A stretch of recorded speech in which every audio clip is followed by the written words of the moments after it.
বছৰ আগতে এটা গান গাইছে হুৰ হুৰ হুৰ এইটো মেছেজ মানে কি কম হুৰ হুৰ হুৰ হুৰ হুৰ হুৰ হুৰাই যায় আমাৰ দিগন্ত বাৰীৰ লিখা গান তাৰে গান আপোন কথাখন মোকলাই নাই তাত কোৱা হৈছে এই কথাটো যে জাতি জনগোষ্ঠীৰ ঊৰ্ধত অকল অসমীয়াহে আৰু সেইকাৰণে সেই কথাবিলাক যে আমি যে তেতিয়া ভাবোঁ এইটো 12 বছৰমান আগত কৰা গান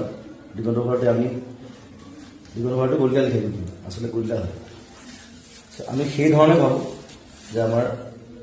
সেই মানে জাতি জনগোষ্ঠী নাই অকল অসমীয়াহে আৰু সেই কথাটো মাজে মাজে মোৰ মুখত ওলাই যায় মোৰ চিনেমাটো ওলাইছে চিনেমাত মই ডাইলগে দিছোঁ মোৰ কোনো জাতি নাই মোৰ কোনো ধৰ্ম নাই মোৰ কোনো ভগৱান নাই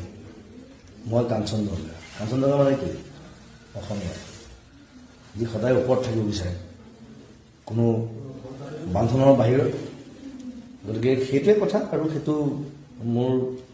কেতিয়াবা কওঁতে মানুহে বেলেগ ধৰণে ভাবি লয় কিছুমানে ফূৰ্তি পায়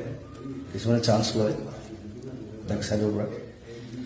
চ' সেইটো হ'ব নাপায় আচলতে মোক বুজি পোৱাটো বৰ ইম্পৰ্টেণ্ট কথা কাৰণ মই আজি 25 বছৰে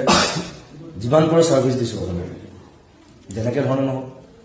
গানেৰে হওক আৰু এতিয়াও দি আছোঁ এতিয়াও দৌৰি আছোঁ এতিয়াও আছোঁ নমৰালৈকে দৌৰি থাকিম অসমীয়াৰ কাৰণে সেইটো মনত